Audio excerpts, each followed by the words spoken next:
Hello विद्यार्थी मित्रांनो, स्वागत आहे आपलं स्मार्ट अकॅडमी मराठी या यूट्यूब चॅनलमध्ये. मित्रांनो, जर आपण चॅनलवर नवीन असाल तर व्हिडिओला लाईक करा, शेअर करा आणि सबस्क्राईब करायला विसरू नका. चला तर मित्रांनो, व्हिडिओला सुरुवात करूया. तर मित्रांनो, आज आपण या व्हिडिओमध्ये CDP म्हणजेच बाल मानसशास्त्र अध्यापनशास्त्र या विषयावरील 10 MCQ स्पष्टीकरणासह बघणार आहोत. तर मित्रांनो, प्रश्न क्रमांक 1 आहे, बालकाच्या विकासात सर्वात वेगाने कोणता विकास होतो? तर 4 ऑप्शन दिलेले आहे मित्रांनो. सर्वप्रथम आहे सामाजिक, दुसरा आहे भावनिक, तिसरा आहे शारीरिक आणि चौथा आहे भाषिक. तर मित्रांनो, या प्रश्नाचं उत्तर आहे ऑप्शन क्रमांक सी, शारीरिक विकास. बालकाच्या विकासामध्ये सर्वात वेगाने होणारा विकास म्हणजे शारीरिक विकास.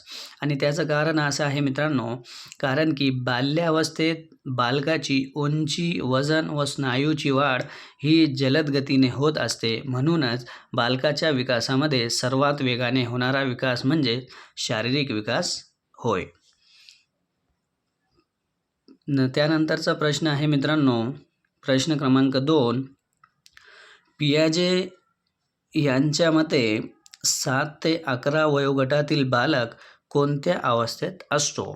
तर याला पण 4 ऑप्शन दिलेले आहे मित्रांनो.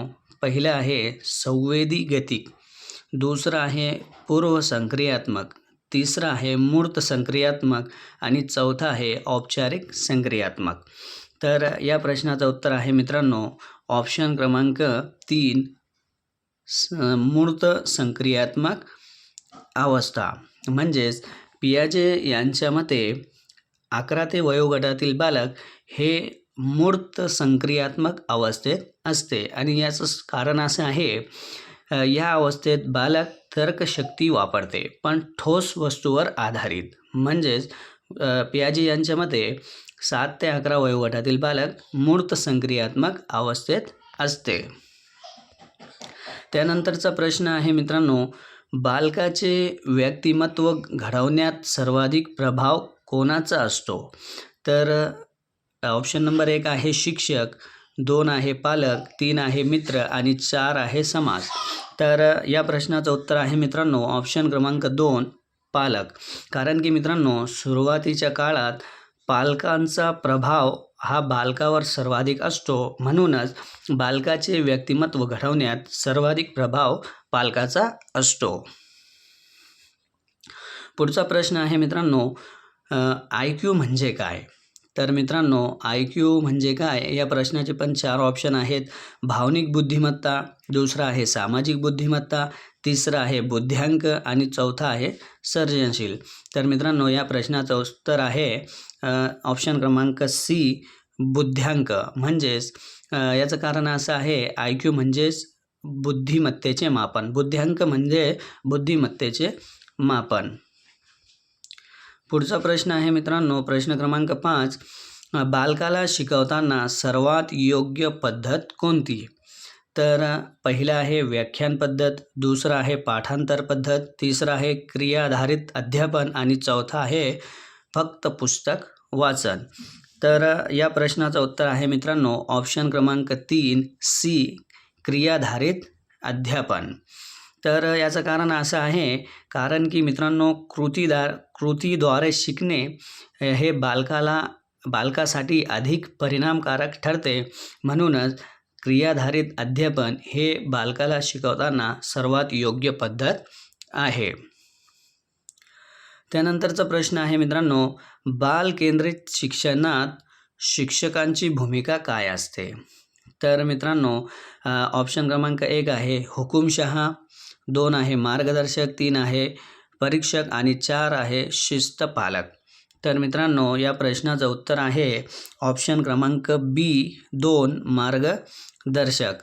तर मित्रांनो, बालकेंद्रित शिक्षणामध्ये शिक्षकाची भूमिका मार्गदर्शक म्हणून असते. कारण की मित्रांनो, शिक्षक मार्गदर्शन करतो आणि बालक स्वतः शिकतो. म्हणूनच बालकेंद्रित शिक्षणामध्ये शिक्षकांची भूमिका मार्गदर्शक म्हणून असते. पुढचा प्रश्न आहे प्रश्न क्रमांक 7, खालीलपैकी कोणता विकासाचा प्रकार नाही? आता 4 प्रकार दिलेले आहे मित्रांनो. पहिला प्रकार आहे शारीरिक, दुसरा आहे मानसिक, तिसरा आहे आर्थिक आणि चौथा आहे सामाजिक. हा प्रश्न खूप सोपा आहे मित्रांनो, कारण की विकासाचे आपण 4 प्रकार बघितलेले आहे आणि त्यामध्ये मित्रांनो आर्थिक हा विकासाचा प्रकार नाही. म्हणूनच मित्रांनो आपल्या या प्रश्नाचं उत्तर आहे ऑप्शन क्रमांक सी, आर्थिक. कारण की आर्थिक विकास बालकाच्या विकासाचा प्रकार नाही. पुढचा प्रश्न आहे मित्रांनो, समावेशक शिक्षणाचा मुख्य उद्देश काय आहे? तर ऑप्शन क्रमांक 1 आहे फक्त हुशार विद्यार्थ्यांना शिकवणे. तर हे तर नाहीच आहे मित्रांनो. नंतर सर्व विद्यार्थ्यांना समान संधी देणे, त्यानंतर परीक्षेवर भर देणे आणि ऑप्शन क्रमांक 4 आहे शिस्त राखणे. तर मित्रांनो या प्रश्नाचं उत्तर आहे ऑप्शन क्रमांक 2 बी, सर्व विद्यार्थ्यांना समान संधी देणे. कारण की मित्रांनो समावेशक शिक्षणामध्ये सर्व बालकांचा समावेश होतो, म्हणूनच समावेशक शिक्षणाचा मुख्य उद्देश आहे सर्व विद्यार्थ्यांना समान संधी देणे.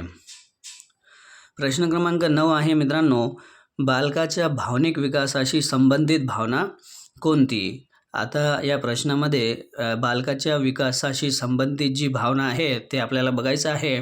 तर ऑप्शन क्रमांक 1 आहे मित्रांनो भूक, 2 आहे राग, 3 आहे उंची आणि 4 आहे वजन. यापैकी मित्रांनो आपल्या या प्रश्नाचं उत्तर आहे ऑप्शन क्रमांक 2 बी, राग. कारण की मित्रांनो राग, भीती, आनंद या भावना भावनिक विकासाशी संबंधित आहे. पुढचा प्रश्न आहे मित्रांनो आणि हा आपला शेवटचा प्रश्न आहे, अध्ययनात प्रेरणा म्हणजेच मोटिवेशन का आवश्यक आहे? तर मित्रांनो याचे पण 4 ऑप्शन आहे. भीती निर्माण करण्यासाठी, 2 आहे शिक्षा देण्यासाठी, 3 आहे शिकण्याची इच्छा वाढवण्यासाठी आणि 4 आहे फक्त गुण वाढवण्यासाठी. हे 4 ऑप्शन आहे आणि मित्रांनो या प्रश्नाचं उत्तर आहे ऑप्शन क्रमांक 3 सी, शिकण्याची इच्छा वाढवण्यासाठी. कारण की मित्रांनो प्रेरणेमुळे विद्यार्थी सक्रियपणे शिकतो आणि प्रेरणा ही अतिशय गरजेची आहे अध्ययनासाठी.